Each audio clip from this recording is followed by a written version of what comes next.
The topic is teaching grammar, combining accuracy and fluency. It's a topic which has always interested me from very early in my career. How do you teach correct grammar, but also have the students speaking fluently and conveying meanings and communicating? So it's a combination between form focus, if you like, and communicative focus. And how do you make the two compatible? How do you put them together? So that's basically the topic.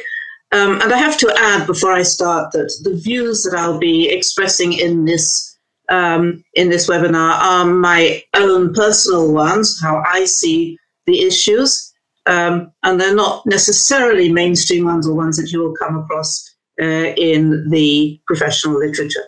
So please relate to them accordingly. Okay, so let's move into the webinar. This webinar then, I'm going to be talking about, as I said, the issues of how to help our students express themselves both fluently and accurately. And the topics I'm going to focus on during the talk are firstly the importance, or not indeed, of grammatical accuracy. Some people who don't think it's that important. Teaching grammatical accuracy, different approaches to the teaching. I'm going to go into a little bit about grammar practice specifically, combining fluency with accuracy within practice activities.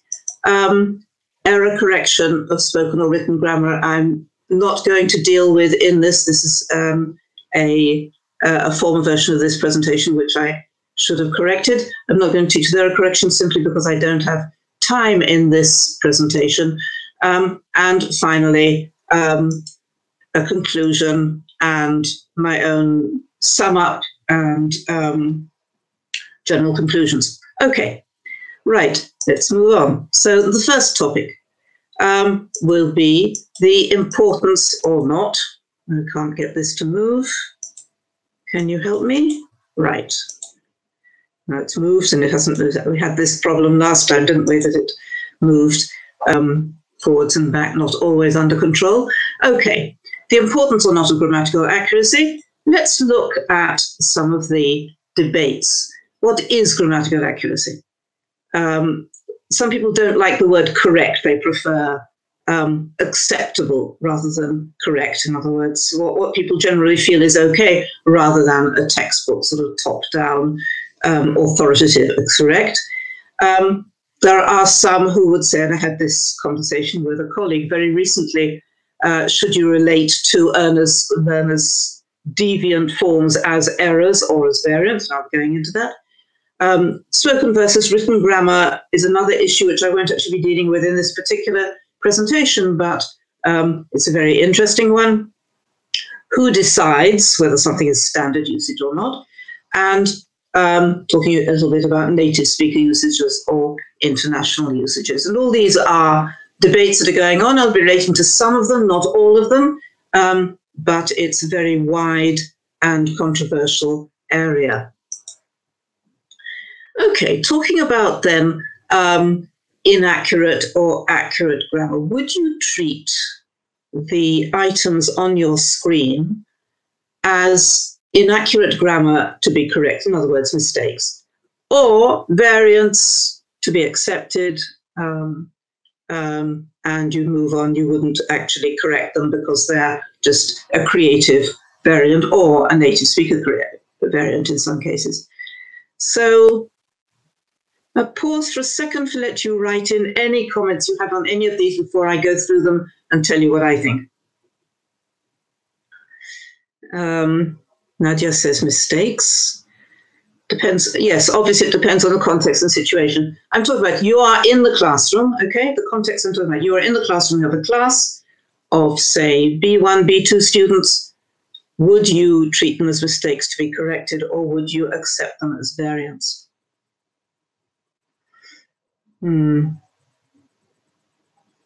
Yes, very interesting results. You're going too fast for me to read them.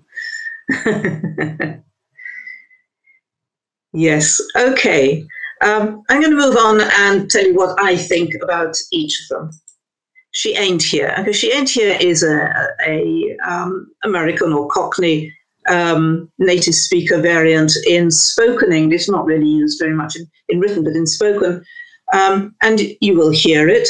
If I come across it in the classroom, I will tell my students not to use it because it's not a standard acceptable form and it's not particularly useful. I would encourage them not to say she ain't while making sure that they know that they may come across it in the discourse of other speakers. But for them, I would want them to say isn't. He come, I would relate to this a mistake. Again, a lot of speakers of English as a lingua franca do omit the third person S. I think that as a teacher, I would not accept this. I would say, I want you to say he comes. If I come across it outside the classroom, I might not relate to it. Within the classroom, I would correct it.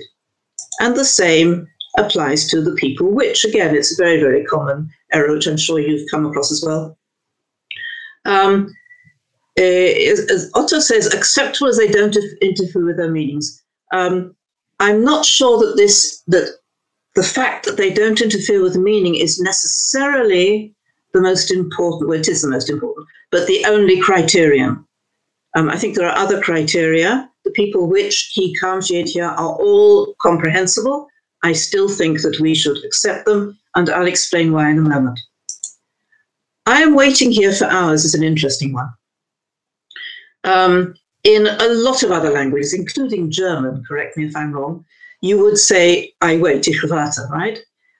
In the present, in this particular context.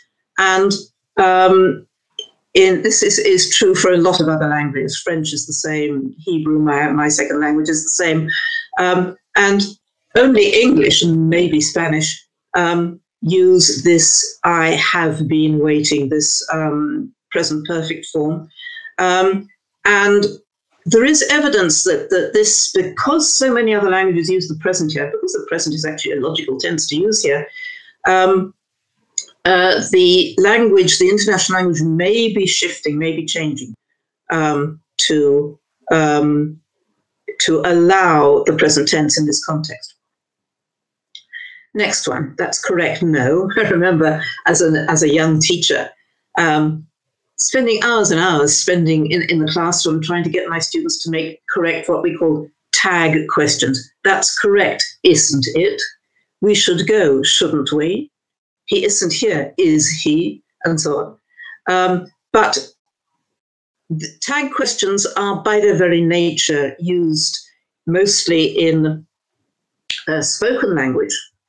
And spoken language today, most people are saying no or right at the end of a sentence rather than the full tag question. So I really wouldn't worry too much about this one. I would accept it. And then the last one, many researchers show, up until a couple of weeks ago, in fact, I would have corrected this as a mistake. Research is a non-count noun, it can't go in the plural. And then someone pointed out to me that, in fact, it's being used quite a lot in the plural, again, because most other languages can put research into the plural. And it's perfectly normal in many languages. And it's filtering back into English because the majority of speakers of English are speakers who are not brought up, not native speakers, not brought up speaking the language. And this use of researches in the plural is becoming increasingly common. I checked on Google, and in fact, there's a lot of occurrences of researches as a plural noun, not a verb, as a plural noun on the internet, and it may well be coming in as an acceptable form. So I'm not holding my breath, but I would hesitate before correcting this one. So my position on these kinds of things is that as teachers, we need to teach our students to say she goes, not she go, not because it's a native speaker usage. I'm not really interested in what native speakers do. What I'm interested in is she goes is the form used by the vast majority of competent English speakers in the world, all of you, in fact, and me, and never mind what our first language was. The English we speak today we would use the third person S, and therefore it has become the standard for international English. The second reason is that learners want to be corrected. They want to feel that they are using standard grammar. And they will ask you to correct them. There's just quite a lot of research showing that students want to be corrected. So grammatical accuracy is important because from the point of view of the hearer and reader, inaccuracy, even if it doesn't affect meaning, coming back to this point which you raised about meaning, if someone says she go instead of she goes, it's a little bit distracting, a little bit uncomfortable, and it may lower respect in some circumstances for the speaker or writer, particularly writer, I think, because in written language, accuracy is rather more important. And because from the point of view of the speaker, the person actually making the error, the fact that they know they're making an error may worry them, lower self-confidence and self-respect. So I think these are things which need to be taken into account. The final reason is that I'm a teacher, and if I'm teaching English, I want to teach the best English I can. And therefore, it's also, I think, a question of professionalism. We do, however, need to be aware, as I said before, the language is changing. So the two instances I gave in the list before, not in my lifetime maybe, but certainly in the foreseeable future, these may come in as perfectly acceptable usages, including in the written language. And certainly grammatical accuracy is less important in informal speech. Okay, my second topic is teaching grammatical accuracy, different approaches. The first approach, which you come across in the literature, is what Rod Ellis calls non-interface. In other words, there's no connection between teaching grammar deliberately through explanations and exercises and the actual grammar that students learn or acquire in their own output. And because there's no connection, it doesn't help to explain. Krashen would say that comprehensible input is enough, right? It's a necessary and sufficient condition for grammar to be acquired. And he says, he claims, not sure it's actually borne out by the research I've read anyway, but he claims when comprehensible input methods are compared to methods that demand the conscious learning of grammar, comprehensible input methods have never lost. I think that comprehensible input is extremely important. It is certainly necessary. I'm not convinced that it is sufficient. The strong interface position says that explicit teaching of grammar supported by focused practice does help, that you can transfer from explicit declarative knowledge, if you like, of the grammatical point through practice and a lot of engaging with the target structure in different contexts and for different purposes, that this can help. So skill theory says that declarative knowledge starts, so that's the explanation of what the grammar is, actually saying what the rule is, moves on to proceduralization through practice, so it gradually becomes a automatic knowledge, which is the final stage, through practice becomes procedural knowledge, and then is automized. And this skill theory three-stage process is applied to language learning, particularly by the writings of De Keyser. And there is, at the end of this presentation, and on your handout, there is a bibliography of the details of all the references I'm giving here. There has been some evidence for the usefulness of explicit grammar teaching, a much quoted piece of research by Ortega and Norris, what's called a meta-analysis. They took lots and lots and lots of research studies on researches, perhaps, on teaching grammar, and they found that explicit teaching did in fact contribute to the knowledge of learners.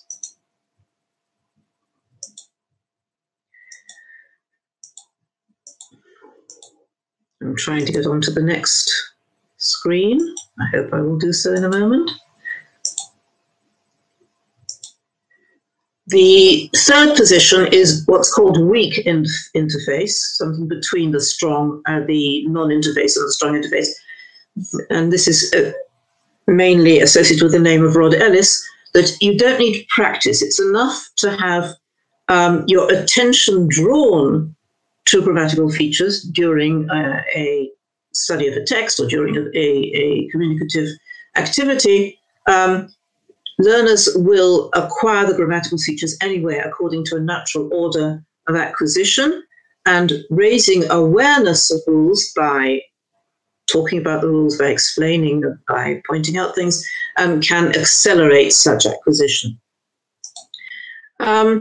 These are based really between a concept of language learning of naturalistic and instructive.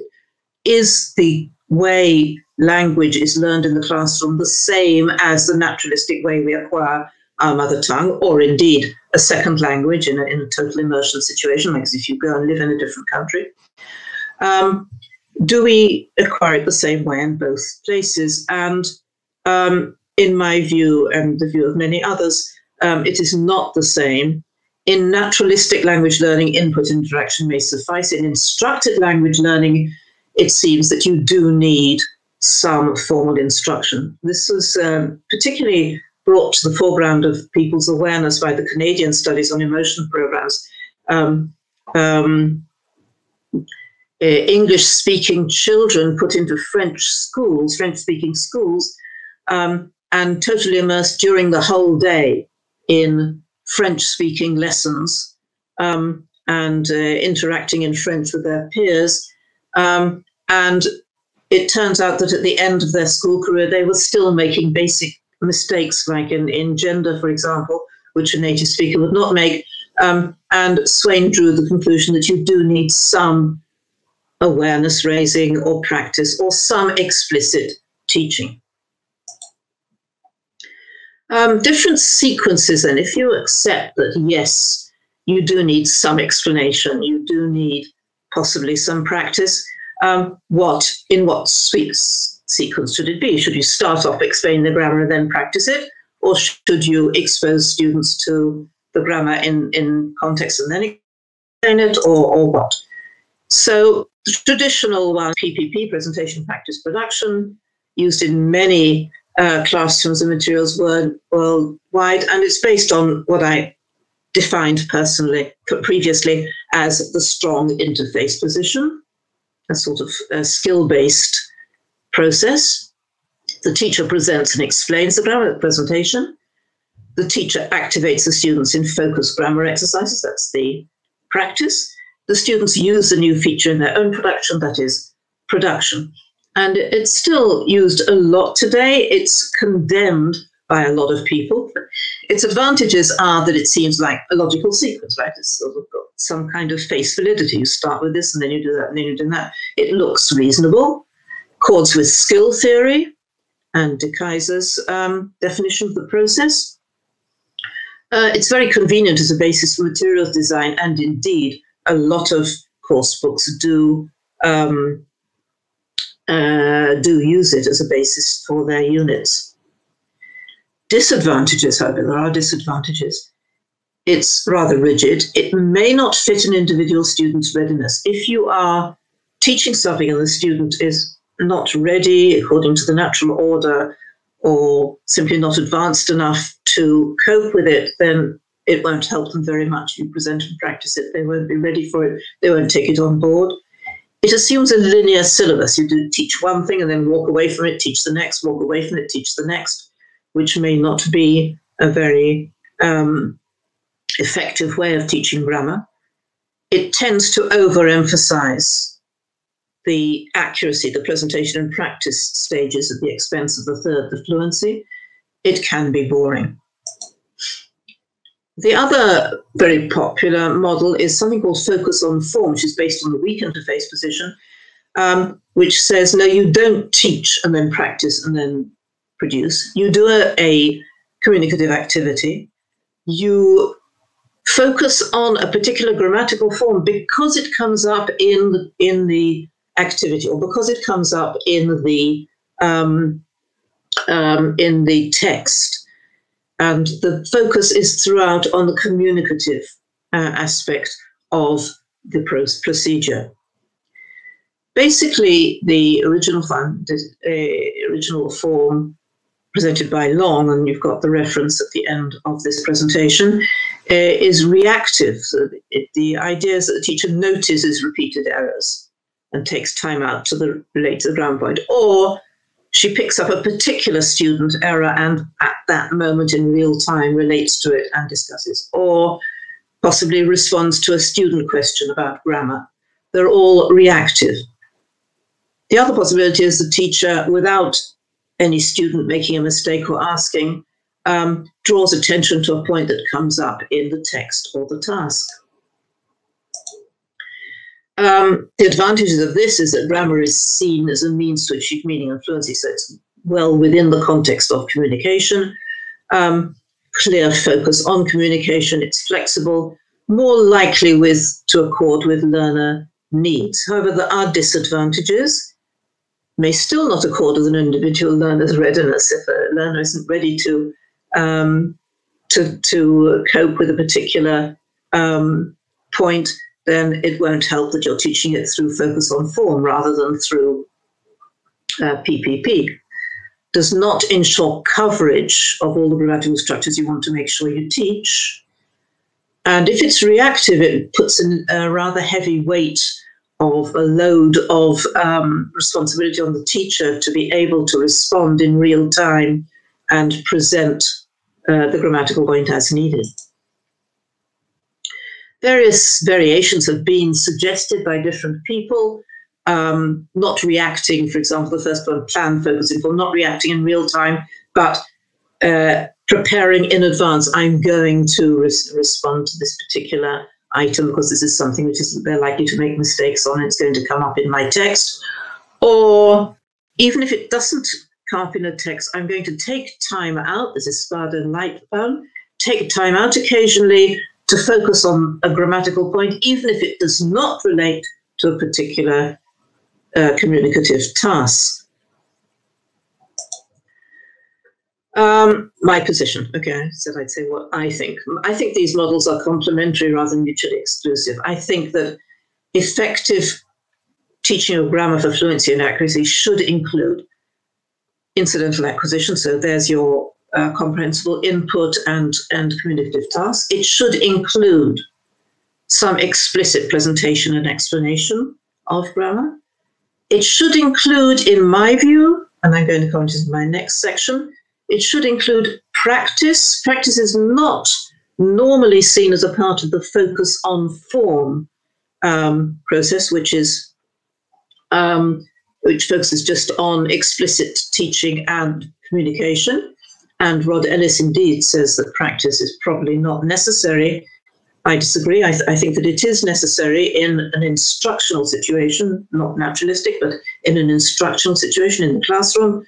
I think practice helps, and corrective feedback, which, as I said, I'm afraid I won't have time to deal with in this presentation. The incidental acquisition, I want to emphasize, includes both input and output, spoken and written.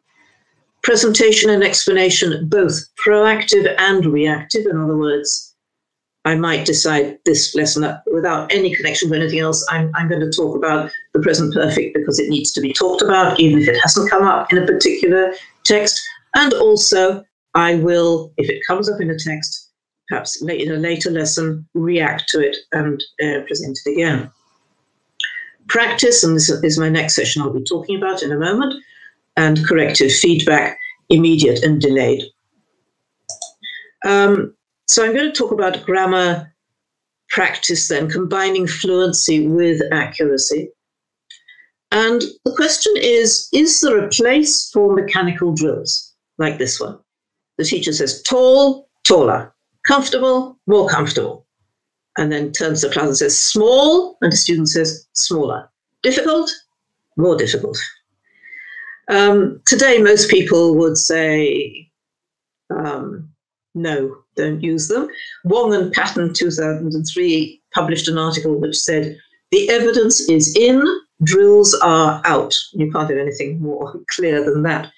I'm not sure they're completely useless.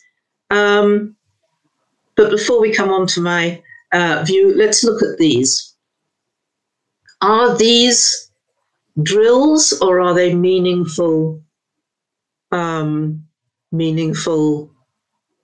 practice of the comparative?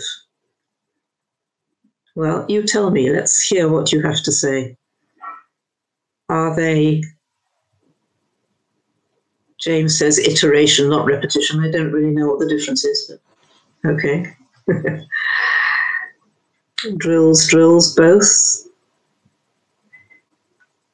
Looks nice, pretty well the same, just looks nice. All right, Carol, that's exactly what it is.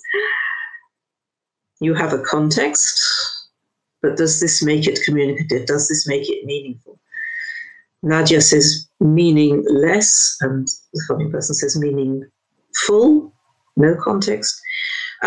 If you look at these carefully, and I think most of you think the same as I do, although there is in the second one an apparent context, in fact, if you look at it, a student can do it without understanding anything at all.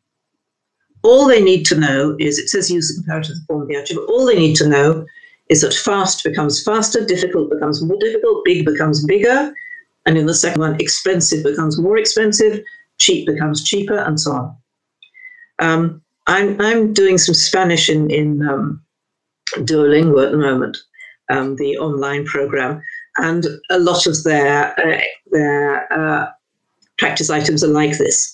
And I find myself just looking for the single word and writing in the answer without bothering to read the entire sentence, because I know I'll get it right, and I do get it right. You don't need to read to the end of the text. So these are sort of optical illusions. They look as if they're contextualized and meaningful. They aren't. But I want to teach the comparative adjectives, and I want my students to have experience engaging with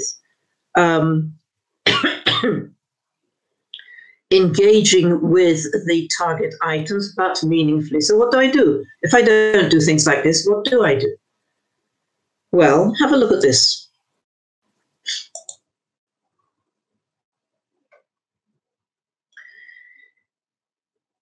Compare the people in this family, use the adjectives, so you have to use the comparative of the adjectives, but you cannot make meaningless sentences because they have to accord with what the picture shows you. And it's very, very simple, very, very basic. And obviously it's an A1 exercise, it's for elementary students, but they cannot just make a comparative adjective, they have to make meanings. And this is a very basic, meaningful practice exercise.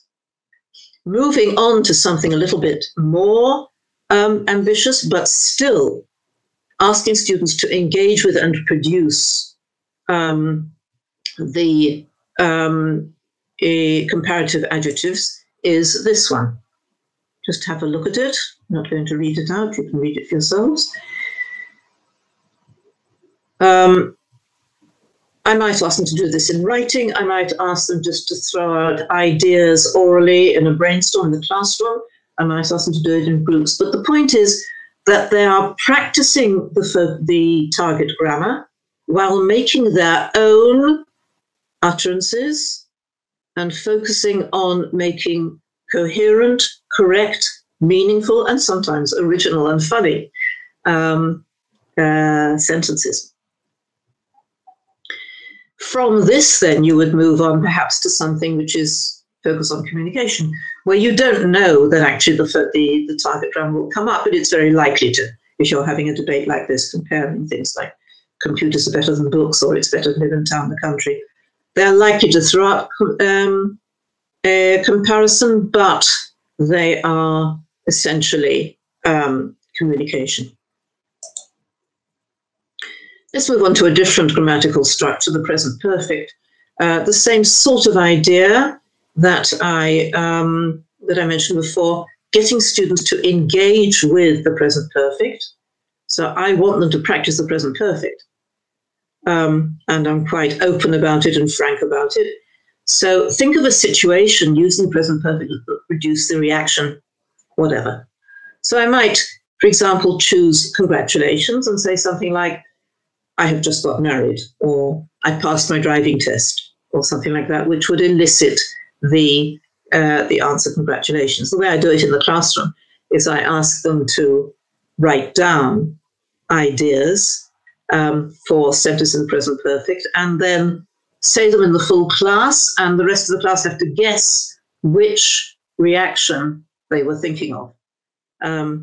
Sooner or later, someone says something which is funny. So, for example, if someone says, I passed my driving test, someone might shout out, what a surprise, instead of congratulations. Everybody laughs. But if everybody laughs, that means that they've understood the sentence, and the exercise is quite fun to do. I recommend it. Anyway, one of mine from grammar practice activities. Here's another possibility. This is writing rather than speaking. And today is picture B, have picture A, picture B. What has happened since yesterday? I might ask them to use the present perfect, in which case it's a grammar exercise, or I might not put any limitation at all, in which case they might use the past or the present and just have it as a writing exercise. But if I limit them to the present perfect, then this is an effective communicative grammar exercise, a grammar exercise which encourages both fluency and accuracy. It has them thinking, has the students sort of thinking at the same time about how can I make this meaning and how can I use this grammatical structure.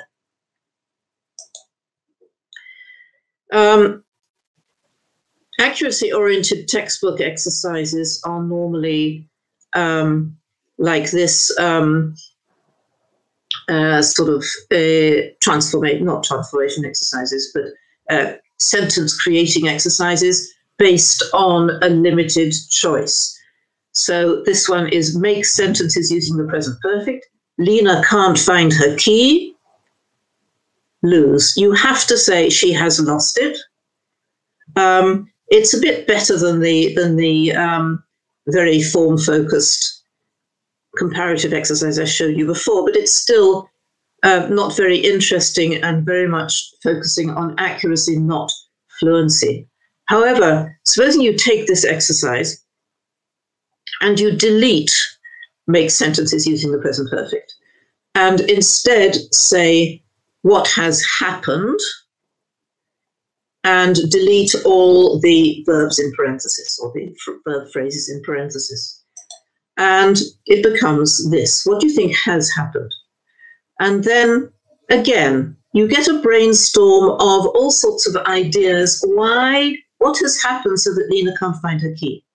What has happened to create the situation that Peter weighed 80 kilos before and now he weighs 60?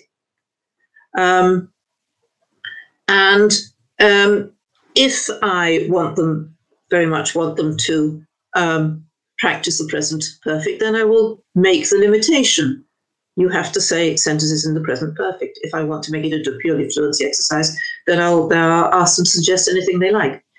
But if I limit it to the present perfect, then Peter weighed 80 kilos, well, now he weighs 60. They might say he has been on a diet. They might say he has been ill. As one of my students said, he has fallen in love, which I really like very much. He has fallen in love. Now he weighs 60 kilos, and so on. Lots of other possibilities. And it produces a lot of practice of the target structure, but focusing on making meanings. James says he's been decapitated. Yes, or yes, someone else said in one of my classes, he's had his leg cut off. It's the same idea, but not quite so violent. Okay. So my personal conclusions then, because I want to leave a couple of minutes to relate to questions. Personal conclusions, there is such a thing as accurate and inaccurate, or acceptable, unacceptable grammar by standards of internationally acceptable English. And we as teachers, I think, should strive to enable our learners to use acceptable grammatical forms while simultaneously fostering their ability to use these in fluent speech and writing. And in my view, effective grammar teaching does include presentation and explanation at some stage, reactive, proactive, but at some stage, repeated, receptive, and productive use of the grammar within meaningful and communicative contexts, which could be called repetition or repeated practice or iteration or repeated engaging, lots of phrases used in literature. But basically, this is what I want. And corrective feedback. Here are the references, which I promised you, which are on your handout as well. And thank you for listening.